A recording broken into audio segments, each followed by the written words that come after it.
Bismillahirrahmanirrahim. Assalamu alaikum. Here is lecture 7 of series 1. In this lecture, we will discuss what are the different types of data types which are used in C++.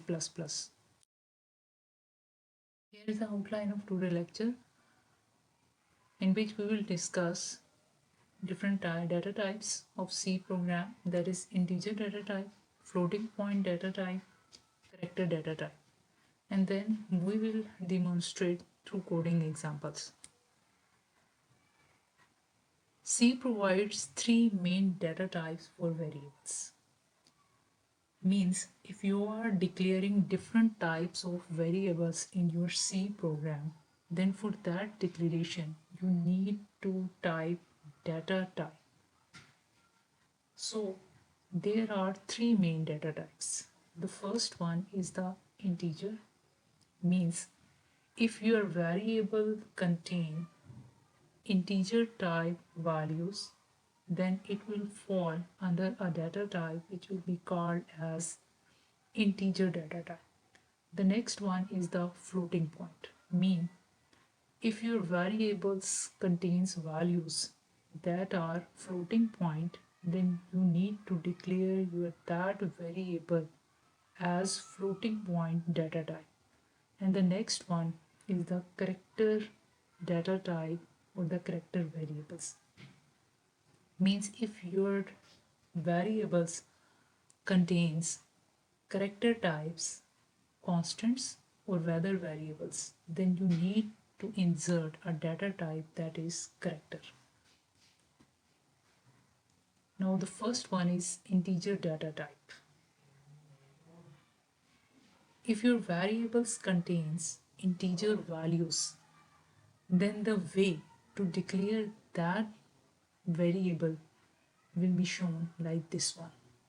Type of specify and then variable, means you need to first specify the data type and then you need to write the name of your variable, and that variable will store the value in integer.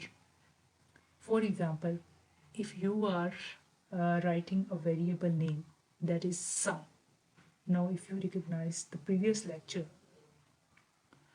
we have seen how to give name to different variables.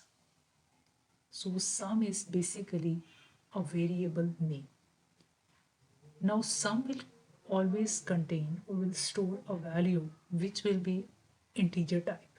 So we need to declare the data type of this sum variable. So in this case, you need to write the data type as integer, and the way to write this is int sum. Sum is the variable name and int is showing the data type of this variable. Similarly, int a, comma b, comma sum, comma product. These four are different types of variable names, and the data type of these four variables is integer type.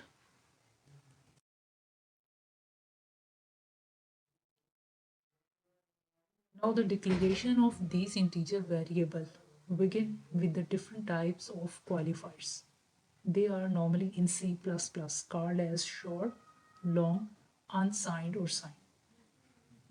For example, if you are writing different types, data types, then we will write it as short int number. Now number is here a variable and short int is a data type. Similarly, long int sum, comma average, sum and average are here variable names, and long int is a data type. Unsigned int count, count is a name of variable and unsigned int is a data type. Short unsigned int count, here again count is a variable and short unsigned int is a data type.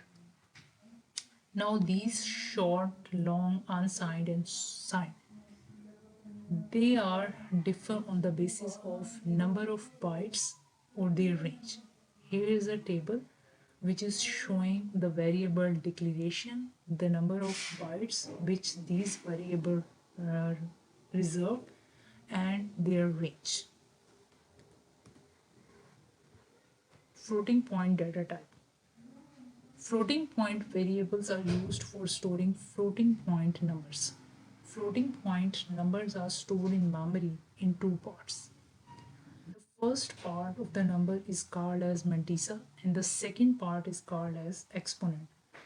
The mantissa is the value of the number, and the exponent is the power to which it is raised.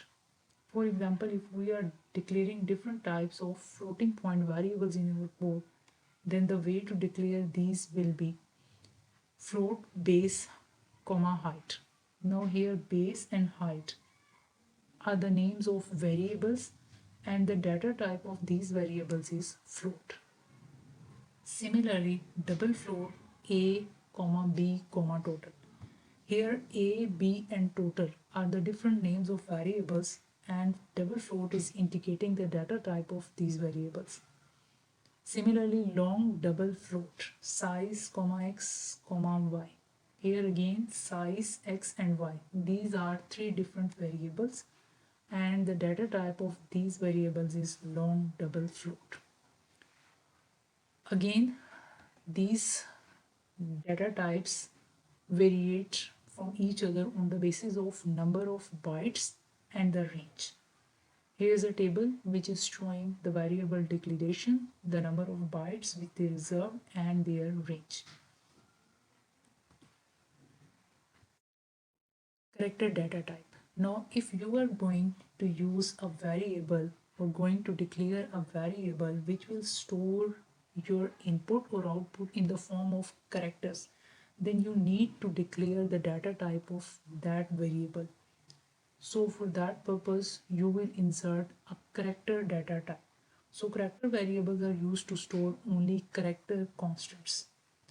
Here we have listed some examples of declaration of character variables. For example, ch. Now you can see here ch, comma, letter, comma. These are three different variables. Now these variables includes characters, letter and a, let's suppose. So they will use either capital alphabets or small alphabets. So whether that will be capital or small, but that will belong to character type. So you need to declare the data type that is character. And the syntax is to write this as char.